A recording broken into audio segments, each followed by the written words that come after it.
Alors, bonsoir. Voilà, je saisis l'occasion pour dire un petit mot aux membres du bureau technicien, de l'association technicien de laboratoire pour les efforts qu'ils fournissent au profit de cette association qui est pour nous un deuxième chez nous, franchement, et on est fiers d'y adhérer. Et on va dire toujours, on va répondre toujours présent aux besoins pour voir cette association grandir de jour en jour. Merci et grand chapeau pour ce que vous faites. Et un petit conseil, je vais prendre une petite minute pour un petit conseil pour mes amis et collègues, les techniciens de laboratoire. Quoi que vous évoluez dans votre carrière scientifique, ayez l'obligeance, mes amis, de garder toujours le titre de technicien de laboratoire comme base de votre formation. Parce que n'oubliez pas que vous êtes l'axe tournant des paillasses et vous êtes le dynamo de la biologie au Maroc. Et la pandémie Covid en est un exemple concret de votre place dans la biologie marocaine. Voilà, je commence ma formation. Merci. Alors, je suis là pour présenter un sujet intitulé « La place des biocapteurs en microbiologie ».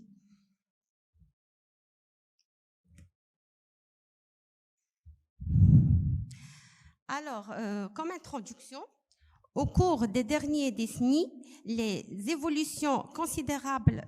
s'il vous plaît, est-ce que je peux avoir un micro parce que je vois mal là? Est-ce que je peux voir un... Vous le faites travailler? Ah d'accord, merci. Je reprends. Alors, au cours des dernières décennies, les évolutions considérables des méthodes analytiques mises en jeu dans les domaines de la médecine ont nécessité le développement des techniques de détection d'agents contaminants. La science toujours en évolution, bien sûr, que ce soit des bactéries pathogènes ou bien des virus ou autre chose, de plus en plus rapide et sélective. Ce qui pourrait sauver des millions de vies et avoir un impact socio-économique important. C'est le rôle de l'évolution scientifique, bien sûr. En effet, la détection d'agents pathogènes est aujourd'hui une préoccupation essentielle, aussi bien dans le domaine de la médecine que dans celui de l'environnement ou de l'agroalimentaire. Je vais vous donner un exemple tout à l'heure. Alors, pour l'historique des biocapteurs, en 1950, le premier biocapteur mesure la concentration d'oxygène dissoute dans le sang. En 1962, ce biocapteur est adapté à la mesure de concentration du glucose dans le sang. Et comme vous savez, c'est l'exemple type, c'est le fameux glucomètre. En 1967, la création du terme d'électrode enzymatique. Et en 1969, la création d'un dispositif pour doser l'urée dans le sang et les urines, toujours dans le cadre des biocapteurs anciens. Et depuis les années 70, une centaine d'enzymes sont utilisées pour les biocapteurs enzymatiques et encore utilisées jusqu'à présent. Comme définition d'un biocapteur, parce que tout à l'heure on a vu l'historique, mais c'est quoi un biocapteur? Le biocapteur, biodétecteur ou biosenseur peut se définir comme un appareil analytique comprenant une composante biologique active. Ça peut être enzyme, ça peut être cellule, ça peut être anticorps. Je vais vous expliquer après par schéma ce que je dis maintenant. Qui est couplé avec un appareil de mesure physico-chimique nommé transducteur. Alors, voilà un schéma qui est très simplifié de biocapteurs. Si on voit là, il y a l'analyte. L'analyte, c'est le produit, si je peux dire, le produit pathologique où je vais chercher la présence ou non, la détection de ce que je cherche. Ça peut être autre qu'une bactérie virus. Ça peut être une toxine. D'accord? Là, il y a un support, ou bien, autrement dit, un récepteur. C'est le récepteur, c'est le support de la particule biologique. Ça peut être enzyme ou anticorps. Je vais vous l'expliquer après. Et puis, ce support, il est lié à un transducteur. Parce que ce support, il lance un signal biologique. C'est-à-dire que, en quelque sorte, il va dire que ce que vous cherchez est là. D'accord? Et ce signal, après, il va atterrir au transducteur qui va l'exprimer autrement au système d'analyse qui va nous donner les résultats interprétés par le biologiste, que ça peut être une couleur, un dosage ou bien une courbe. Voilà un deuxième schéma, comme vous voyez là. Voilà l'échantillon analysé et le support. Alors le support, ça peut être, c'est le mécanisme de reconnaissance. Il reconnaît ce qu'on est en train de chercher, d'accord. Et puis il y a un signal biologique, il y a le transducteur, il y a un signal numérique. Alors le transducteur, le rôle dialogue, c'est changer le signal biologique en un signal numérique qui va être lu par un lecteur de signaux. Alors, le principe de fonctionnement d'un biocapteur. L'élaboration d'un biocapteur est principalement basée sur l'accrochage d'un biorécepteur. Le biorécepteur, c'est là où il y a l'anticorps ou bien l'enzyme qui va reconnaître l'agent qu'on cherche. Il y a un exemple pour vous expliquer. Ça peut ne pas être, comme j'ai dit, bactérie ou bien virus. Ça peut être une toxine parce qu'il y a un biocapteur. Ça s'appelle biocapteur bactériologique. Il utilise comme récepteur Escherichia coli pour détecter une toxine dans les stations de purification d'eau. C'est un petit exemple. D'accord? C'est grâce à cette combinaison d'un biocapteur qui permet la détection et le dosage d'un analyte d'intérêt dans un échantillon hétérogène. Alors, dans le principe général, c'est transformer un phénomène biologique ou une propriété biochimique d'un système en un signal électrique. Le biocapteur est constitué de 3 éléments. C'est ce que je vous ai expliqué tout à l'heure dans le schéma. Il y a le biorécepteur, premier passage, premier contact avec l'analyte. C'est l'entité biologique qui assure la bioreconnaissance de l'élément cible, c'est le signal d'entrée. Souvent, le biorécepteur se trouvera greffé sur une puce constituant la biopuce. Alors, la biopuce, c'est quelque chose qui est mécanique, mais il est sensibilisé avec... Bon, comme l'hémagglutinations, on trouve pour vous simplifier l'idée, l'hémagglutinations, on trouve des globules rouges qui sont sensibilisés. C'est le même principe. Après, il y a le transducteur qui assure la traduction de signal d'entrée, événement de bioreconnaissance, en un signal mesurable. Ce signal mesurable, il va être mesuré dans le conditionneur qui assure l'acquisition, l'amplification et le traitement du signal pour le convertir en une information appropriée pour l'utilisateur, c'est-à-dire lue par l'utilisateur. Alors, la qualité d'un biocapteur pour la détection de micro-organismes pathogènes va grandement dépendre de la qualité de l'anticorps vis-à-vis de l'antigène, et en particulier de son affinité, de la sensibilité du système de détection, de l'influence de la matrice dans laquelle le pathogène se trouve. Les biocapteurs pour la détection bactérienne impliquent généralement un composant de reconnaissance biologique tel que les récepteurs, les acides nucléiques ou des anticorps fixés à un transducteur approprié. Selon la méthode de transduction du signal, les biocapteurs peuvent être divisés en 4 groupes: optique, masse, électrochimique et thermique. On va voir un tableau qui va illustrer ça. Alors, les micro-organismes sont capables de transformer les réactions d'oxydoréduction du métabolisme en signaux électriques, mesurables par des réactions d'oxydoréductase à l'aide d'un catalyseur approprié. La teneur microbienne, alors là, il explique ce qui se passe dans le biocapteur. La teneur microbienne d'un échantillon peut être déterminée en contrôlant le métabolisme microbien. Alors, biocapteur pour détecter la présence des bactéries, le vif du sujet. Dans le domaine hospitalier, il existe des dispositifs permettant de détecter la présence des bactéries, culture, PCR, galerie API. Toutefois, ces dispositifs nécessitent un temps d'incubation et de mise en culture de l'échantillon allant de 24 heures à 48 heures, ce qui retarde la détection de l'infection et donc le traitement.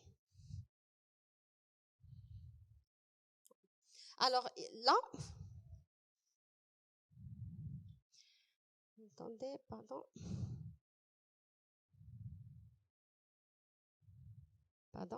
Alors, la classification des biocapteurs. Il existe de nombreux récepteurs divers et variés. La classification des biocapteurs est généralement effectuée selon la nature du transducteur utilisé. Un même transducteur peut toutefois être couplé à différents récepteurs selon la molécule détectée. C'est-à-dire, un biocapteur, on peut changer juste la porte d'entrée. Les possibilités de détection sont ainsi multiples et en général, la spécificité du capteur est portée par le récepteur et la sensibilité par le transducteur. Là, ce sont les types dont je t'ai parlé tout à l'heure. Un biocapteur, il peut être électrochimique, ménométrique, piézoélectrique, thermique ou bien optique. Là, on arrive aux avantages et applications en microbiologie. Éviter le long et coûteux processus d'extraction-purification que nécessitent les autres biorécepteurs tels que les enzymes et les acides nucléiques. La biosélectivité et la réactivité additionnelle de la membrane cellulaire peuvent être exploitées avantageusement.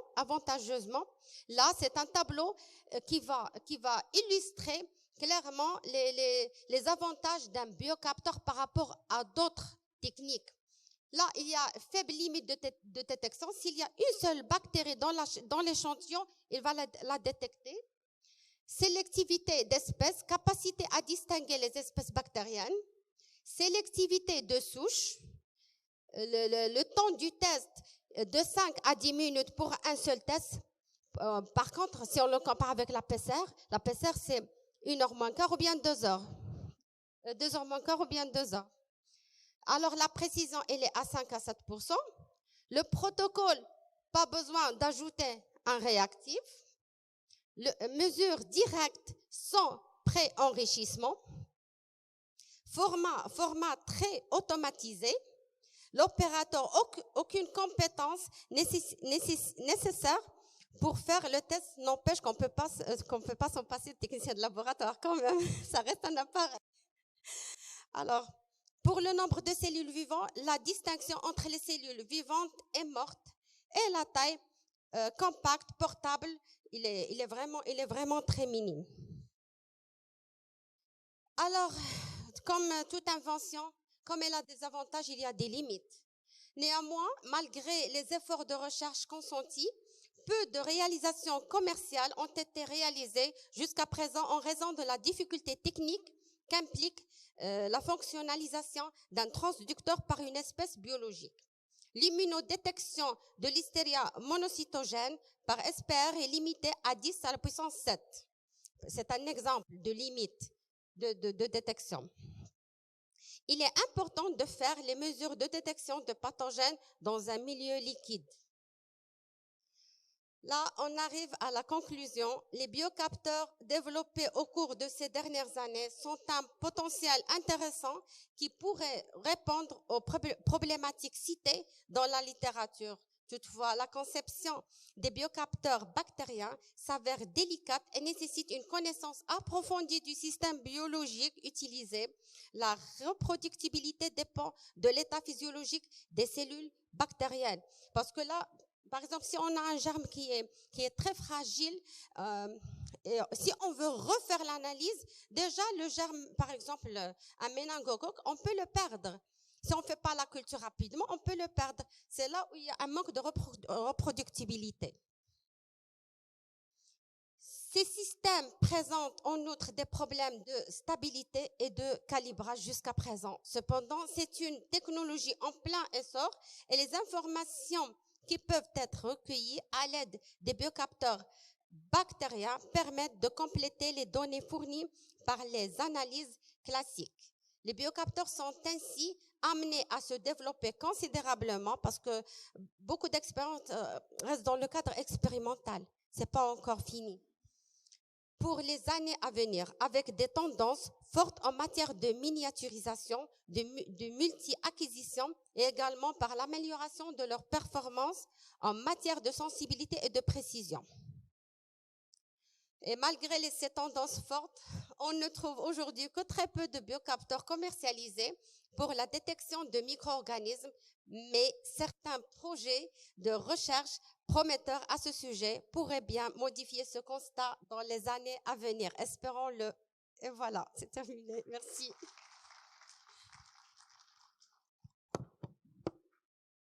Merci beaucoup pour votre excellente présentation. Alors, concernant les trois, on remercie bien sûr les orateurs pour leur excellent exposé. Et je vous demanderai si vous avez des questions à poser par rapport aux trois présentations.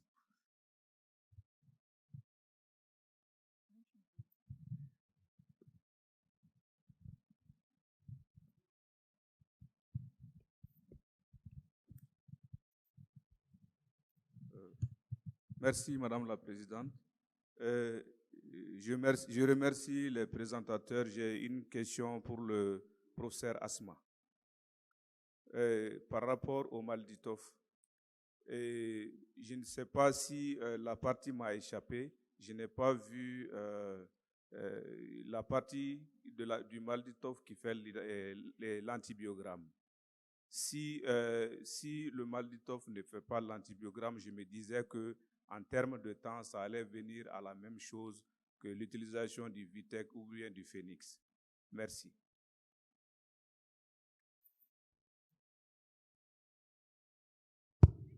Merci beaucoup pour votre question. En fait, le Malditov, c'est juste pour l'identification bactérienne. Il ne permet pas de réaliser l'antibiogramme. L'antibiogramme, on le réalise sur le Phoenix M50. Antibiogramme automatisé, d'accord. Sinon, l'identification bactérienne en elle-même, on est déjà orienté vers les résistances naturelles, on est déjà orienté vers l'espèce bactérienne, un Acinetobacter multirésistant. Donc, on sait que si on va donner l'amoxinacide clavulanique, ça ne va rien. C'est déjà une résistance naturelle et ça n'a aucun intérêt. D'accord? Une identification, un Pseudomonas aeruginosa qui résiste naturellement aux céphalosporines de 3e génération. Donc, on transmet rapidement le résultat. En fait, comment ça fonctionne? Pour les services pour les services de réanimation, pour les services de pédiatrie et les services d'hémato-oncologie, on transmet le résultat aux cliniciens comme quoi, voilà, vous avez une hémoculture positive à un germe donné et qu'il va falloir adapter l'antibiothérapie. Voilà.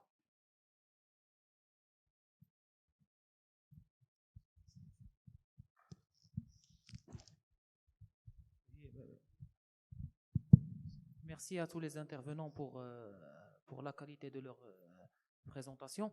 En ce qui concerne toujours le Malditov, c'est bien clair qu'en termes d'identification des germes, il permet un gain de temps considérable, mais par rapport à la PCR, puisque c'est toujours l'étape de la culture, parce qu'on utilise des isolats, donc est-ce que la PCR n'est pas avantagée en ce qui concerne le temps global d'un rendu quand même d'un résultat? Par exemple, la présence d'un germe en vue de débuter une antibiothérapie dans l'attente de l'obtention du résultat qui est complet. En fait, pour la PCR déjà, ça donne une identification. Ça peut donner aussi les germes de résistance, mais voilà, c'est une identification. Donc, tu n'as pas l'antibiogramme par rapport à l'antibiothérapie. Mais sinon, la PCR n'est pas adaptée pour un haut débit. Je peux réaliser 2, 3, 4, 5 PCR, mais je ne peux pas réaliser la PCR pour... Nous, on réalise 50 identifications, voire 60 identifications par jour. Donc, la PCR n'est pas adaptée pour le grand volume. Mais sinon, on réalise la PCR. En fait, on a aussi l'automate, le FILMARRAY. Donc, avec le panel BCID2, on réalise l'identification à partir en fait des flacons d'hémoculture positifs. Donc, on réalise aussi la PCR, mais pour des services donnés, pour les services de réanimation, pour certaines indications, pour certains patients fragiles et tout. Donc, on ne peut pas réaliser la PCR pour tout le monde. Voilà, mais sinon, le Malditov, il est adapté pour une grande série. Voilà. Alors, je vous remercie pour votre présentation. C'est toujours à propos du Malditov. Personnellement, j'ai beaucoup travaillé avec le Malditov en France. Et l'un des grands problèmes qu'on a eu, c'est les pannes, concernant les pannes sous vide. Est-ce que c'est pareil chez vous? Est-ce que vous travaillez aussi sur le système broker? Ma deuxième question, c'est concernant les databases. Est-ce que c'est des databases marocaines, des databases européennes? Ma troisième question, est-ce que vous avez déjà essayé de travailler sur des urines, des échantillons autres que le blood, autres que l'hémoculture, des prélèvements vaginaux, etc. Merci. D'accord. Pour la première question, merci déjà pour vos questions, pour l'intérêt que vous portez au Malditov.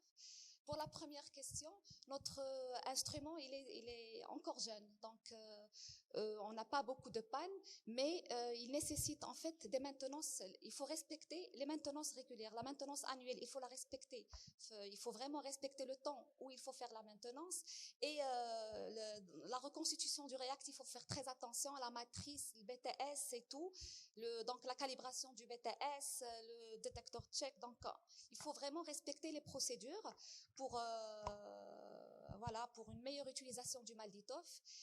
Voilà pour la première question. Pour la deuxième question, c'était à propos... En fait, on n'a pas utilisé pour les urines. Madame, je réponds à la troisième question. Pour les urines, on n'a jamais essayé. Par contre, moi, ce que j'ai essayé, c'est les bouillons d'enrichissement. Donc, je réalise des fois des identifications à partir du BHI, les bouillons d'enrichissement, et ça donne de bons résultats. Donc, voilà, c'est surtout pour pas pour les prélèvements de pus, parce que généralement, ils sont polymicrobiens, mais surtout pour les méningites. C'est une européenne. On n'a pas encore... on espère qu'on va développer, Inch'Allah, notre propre notre base de données. Sinon, on fait aussi des analyses du microbiote intestinal. Et et là, on remarque qu'il y a certaines espèces qui... en fait, toutes les espèces d'intérêt clinique sont parfaitement identifiées. Mais les espèces au niveau du microbiote intestinal, il y a 70%, 80% d'identification, mais le reste, des fois, D'accord, parfait. Donc, on félicite les orateurs pour leur excellente présentation. On est obligé d'arrêter et de clôturer cette session parce qu'on est déjà très, très en retard. Et donc, merci pour vos excellentes présentations. Merci à tous pour votre patience et on clôture cette session. Merci.